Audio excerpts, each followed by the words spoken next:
Welcome back to Empowerment Radio.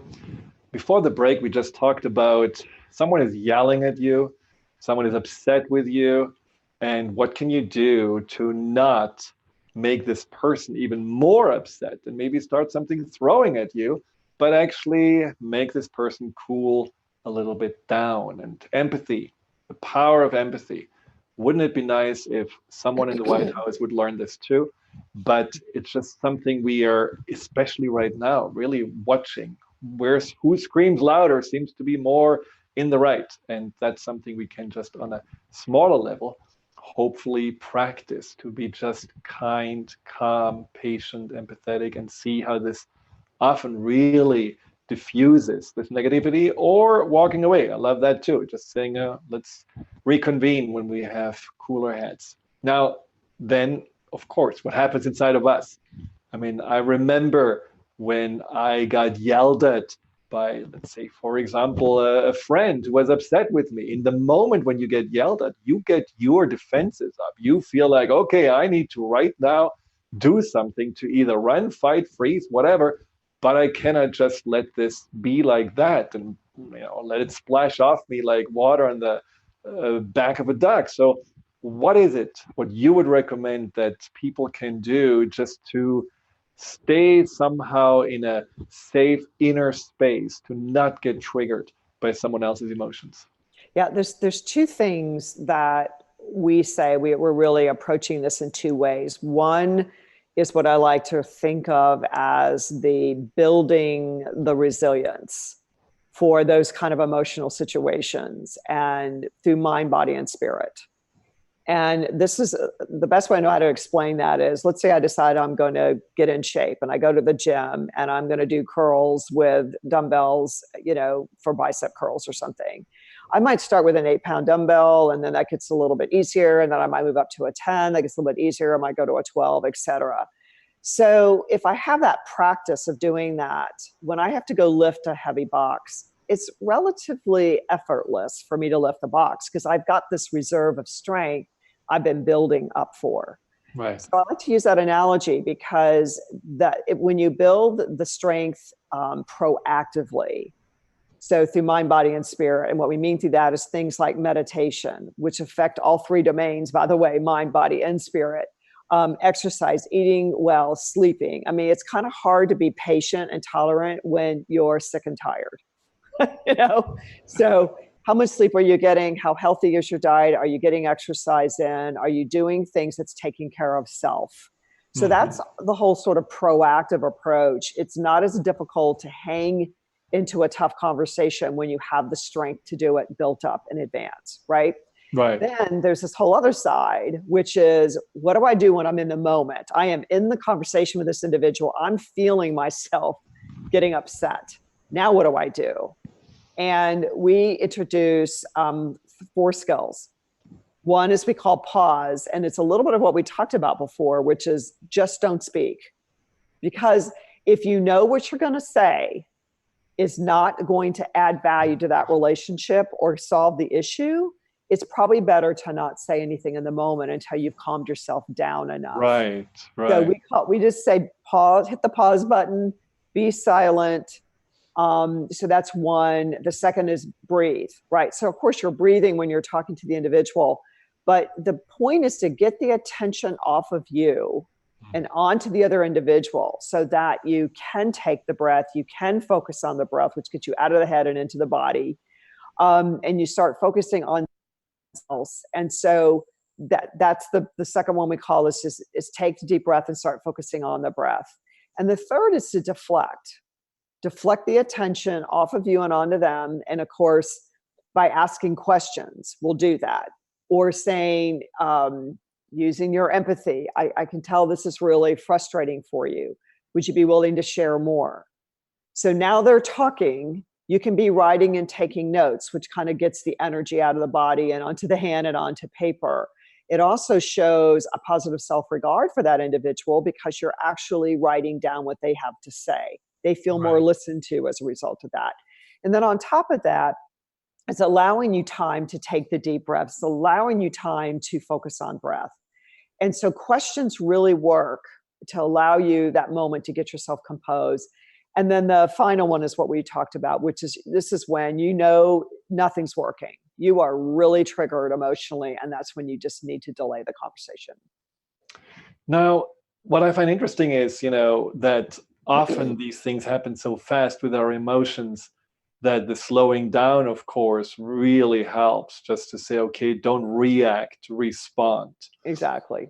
But what happens inside of us often is also self-talk.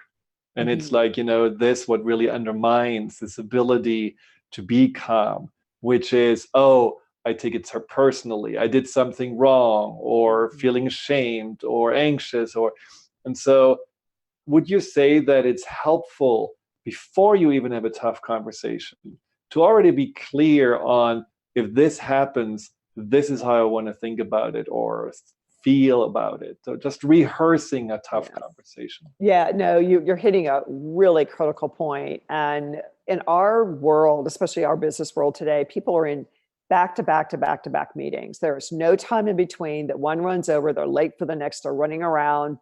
And this is the worst possible situation for if we're going into a conversation like this. You must prepare. Hmm. And so, like when people go through our training classes, we give them the electronic documents where they can actually script out what they're going to say. We recommend that they role play with somebody and say, hey, listen, this is how I think this person's going to react to this. Would you play that part and let me actually practice using things like positive self-regard and empathetic responding and inviting participation, which is another one of the skills that we introduce to help neutralize negative emotion. So, role playing, scripting out ahead of time what you're going to say, getting crystal clear on what the purpose of this conversation really is. And I have to tell you, when people go through our training, they think that's easy, because the first step in having the conversation is to say, the reason I wanted to speak with you today is, if you're not crystal clear on what that is, what the real reason is, not this, I want to tell this person how I feel, and it's not, I want to punish this person for what they did. That's not the real purpose. That may be how they feel. And if they feel that way, they're not ready to have the conversation, because all that is going to come out. Instead, it's, I want to gain alignment with this individual. I want to have a supportive, resourceful relationship with this individual. That's the real goal here. Now, if that's my real goal, begin with the end in mind, as Covey would say, then how do I back up and make sure that I have that intention and that spirit through this whole conversation? Right. And even being mindful of things like temperature, room, lighting. Is this person what we call a high sensitive, where they, you don't sit there and do this in a busy, noisy coffee shop. Like, you can't, that's not the place to have a conversation like that. You need to go to a quiet, private spot. Mm-hmm. Thinking all of those things through ahead of time are critically important for setting yourself up for success. But then also knowing, how do I want to feel? Because, you said, being basically in a place where you are regarding the other person as someone of value, but you have Yes, to regard yourself as someone of value as well. So do absolutely. you also recommend something for people to be a little bit less affected in regards to taking things personally, or taking on guilt, or the wrong responsibilities and feeling ashamed? What do you teach people about that? Yeah, that's a great point, and I think that's part of the preparation for the individual going into the conversation as well. As a couple of pieces. One would be what we call, what is my 50%, even if it's 1%. What is my 50%? I mean, what part of this do I have to have accountability and responsibility for Mm-hmm. playing a part in this? I have to own some piece of this, and every relationship each person has a part. We all like to feel it's all that other person's fault, but it's never all that other person's fault, unless you're into something, obviously seriously clinical or domestic abuse or something like that. That's a whole nother situation. But I'm talking less, severe situations. There's always a piece that we typically play that we need to own and take responsibility for. And at the same time, the forgiving of self, to go back to the shaming part, it's, you had the best of intentions, or maybe you had a bad moment. It's forgiving yourself for the fact that, what, I had a bad day. I snapped at this individual.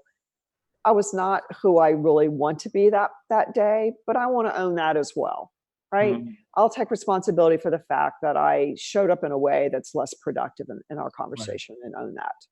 So it is part of that preparation ahead of time and making sure that, that you're as healthy as you can be going into this, you're as prepared as possible. And so this will go as well as possible.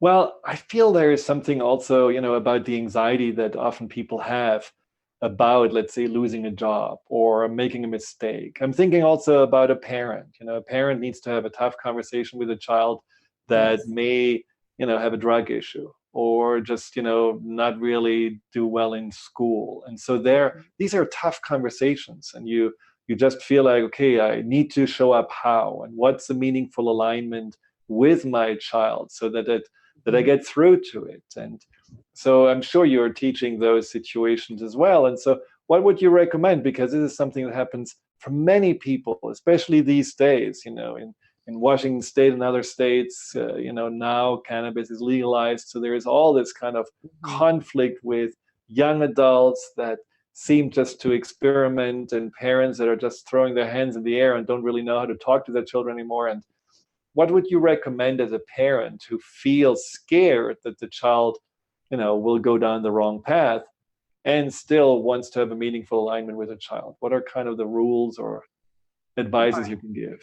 Well, there's two areas again. One is making sure they're using those for emotional management techniques again, positive self-regard, empathetic responding, actively listening actively and mindfully, like fully present listening, not listening to respond, but listening to understand. Okay. Right.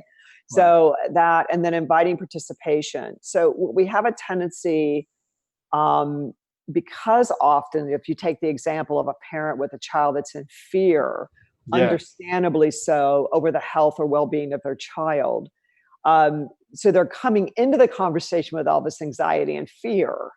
So more than likely, we're not really listening to the level that's going to turn the corner with this individual. So using those for while we navigate the conversation from beginning to end. So the 6-step process starts with the reason for the discussion is step 1. So being crystal clear, the reason I wanted to sit down and talk with you is I've noticed that you seem to lack some energy lately and enthusiasm for your sport. I've always noticed that you loved soccer, and right now it's feeling like the impression I'm getting is you may love that less today. Is that true? That's my observation. Is that true? Mm-hmm. The second step is to talk about the impact of the situation. The reason I wanted to have the conversation with you around this is what I'm seeing the impact of this is X. What do you see as the impact on this? Mm-hmm. What is happening, and what is the impact of that? Whatever that is that they tell you is happening. Right. The third step is around trying to understand the cause for it. So can you share with me what's causing this? What's happening with you? How can I best support? And of course, this person will start talking, and the more that they reflectively listen, and the more that they're empathetic responding, and the more that they're using positive self-regard, neutralizes all the negative emotion. It's going to take those tools along the way, and it's not one and done either, because when someone's highly anxious or highly frustrated or upset, they don't hear half of what you've said, right? They're operating on a different part of the brain. So they need to hear that repeatedly. And then the next is to brainstorm possible solutions. And we're always asking them first, what ideas do you have? What do you think is the answer for this? How can I be of support? Here's some ideas that I might have. The next step is the one that's always missed and causes all the problem. And that is, we just assume we communicated. You have not communicated unless you know you've communicated. So the 5th step is to summarize what you've agreed to do. So let me check that I've got this right. You're going to do X, Y, and Z. Did I get that right? What did I miss? And that's the part where we think, because we've had a talk, we're on the same page. Where you're not on the same page. This is where you're going to catch where there was a miscommunication. And if there was a miscommunication, you go back into it. Okay, thank you for letting me know that. I misunderstood that. So I'm going to talk to Mary. You're talking to Bob. Is that how? Did I get that right? Right, that kind of thing. And then the last step is to conclude by setting up some kind of a follow-up date. And you want to do that because it shows accountability. And on top of that, it also allows you to come back in conversation with the person again. If it's working, you have a perfect opportunity to thank them, use positive self-regard. You've tackled that issue. I'm so proud of you. Thank you so much for working through that with me. I knew you would have excellent ideas. If it's not working, you already have a conversation set up, ready to go to say, hey, we brainstormed some solutions. It doesn't feel like some of those ideas are working. What do you think? What else do you think we can do? Kind of go into second conversation. Now that sounds wonderful when someone is willing to talk, but what do you do when someone is not willing to talk? When they just, well, again, you can't force someone to do something they're not ready to do, but if you set the stage by preparing really well in advance, by saying, I honestly, authentically, and transparently want to have a relationship with you. I admit to mistakes I have made in the past, and you own your part, your 50% or whatever it is, and say, I really want to collaborate. I want to come together. There's things I know that I've done that have hurt you. There's things perhaps you've done that have hurt me. I want us to be able to come together. Now, they could still say no. Right. What are you going to do? And then you can't do it, right? But I think the more you use, my experience is, the more you use those emotional management techniques, empathetic responding, mindful listening, and actively listening, inviting their participation, meaning what ideas do you have, what solutions do you think there are, et cetera. Those kinds of things is what typically calms that negative emotion down. I'm not saying you're going to go from anger to glee, but we're trying to neutralize it enough for them to hang in there with you, enough for you to be able to sort it out. Now, I think one of the issues people have is that they have a hard time saying what they need. It's what you're teaching, what we just talked about is a lot about how do I, help other people to feel listened to. But if you have a hard time to express your own needs, or you don't really know how can I ask for a boundary or for what I really want, what do you suggest for people that feel really tongue-tied? It's like the harmonious people you talk about, that make others more important than themselves. Sure. First of all, practice before the conversation. This is where you need to have a trusted friend or somebody that you could say, hey, listen, this is really scary for me and really hard for me, but I need to muster up my courage to have it. So would you role play with me? And then practice. I mean, rehearsal. I mean, the brain doesn't distinguish rehearsal from real. It just knows it's done it before. So the more you practice and rehearse, the more you're going to feel confident, competent, and comfortable having the conversation. Without that, you're probably not going to be ready. So that's number one. Number two, prepare really, really well in advance, as I mentioned. The right time, the right place, the right environment, the right everything that's going to set both of you up for success. In other words, make an appointment.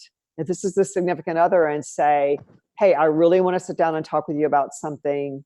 Can we reserve Saturday at 2:00 or something for that? And then they'll be like, well, what is this about? Well, I want to come to a place of coming to understand how you're feeling about some things, and I'd like you to do the same. Would you be willing to do that? If they go, heck no, I'm not willing to do that. Well, okay. You've got to make a decision how much more you're going to invest into this particular relationship. But the truth is, if you make the appointment, if you role play and rehearse in advance, and you say things like, I really want to understand your needs. Are you willing to also understand mine? Yeah. And again, based on what they say, you're going to know where to go with that. And obviously, if you don't feel you can do that on your own, you really need to have somebody who can coach you through that or mediate with you and this individual, whether that be a therapist, a mediator, or somebody that can actually be there to help support both parties. Neutral. And I believe it has really a lot to do with also your inner relationship with yourself, your self-esteem, your confidence, Absolutely. A lot of the beliefs we are carrying. So that all comes through in communication and our styles. But I love, because I feel what you're saying is also that if you learn how to communicate, some of that, what you may have not been able to do in the past based on insecurities, can also shift, because you see, I can make a difference. I have a voice. I can actually deal with an angry person without crumbling on the floor. So that kind of just having hands-on tools and techniques can also do a lot of good in regards to how you relate to yourself and how you feel like you can navigate through life. And so it's a healing in itself. Yes. Yes, that's why we did this work, because we knew people didn't have the tools or techniques. They're like, I know I need to have a conversation, but I don't know how to have the conversation. I don't even know where to start. Which Yes. is why we literally have a 6-step process. And we always recommend practice, rehearsal, role play, anything prior to having the real conversation.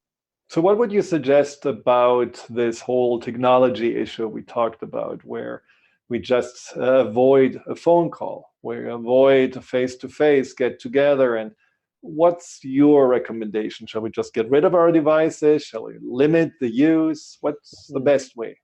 I think some ground rules or code of conduct is really matters. And I think a family may have to make that determination if it's a family situation that you're referring to. Just to say, okay, so we have a rule that when we have dinner, phones are off. They're put in a basket. They're not at the table. When I coach clients, a lot of times I've said to some of my coaching clients, listen, you need a date night with your spouse. So even if it's the first Friday of every month, it is a set date on the calendar that does not get moved unless it's really, a crisis situation. Then you both look forward to that date night. And when you're on that date, the phone is off. I mean, what could honestly happen that you have control over, even if somebody died in your family, you don't have control over that. There's nothing you're going to be able to do to change that situation during that 2-hour dinner. Or we take this, it gets so out of perspective where we feel like because we can be available 24/7, we should be. No, just because we can be doesn't mean we should be. And this is where we also communicate to bosses or other people. This is with my particular home situation. Please be aware that after this hour, my phone is turned off. If it's really emergency, I'm going to ask you to do A, B, or C. But I am not likely to respond at that time. And please, if it is an emergency, would you please give me that indication when you send that email? Absolutely. Or whatever it is. Great boundaries. Mm-hmm. And I think, what happens when we have those boundaries, that we also naturally talk more.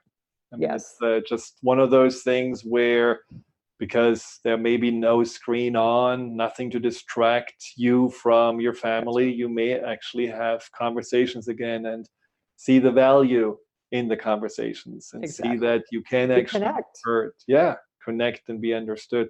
Now, how can people find out more about you, buy the book, get into your classes? What do they do?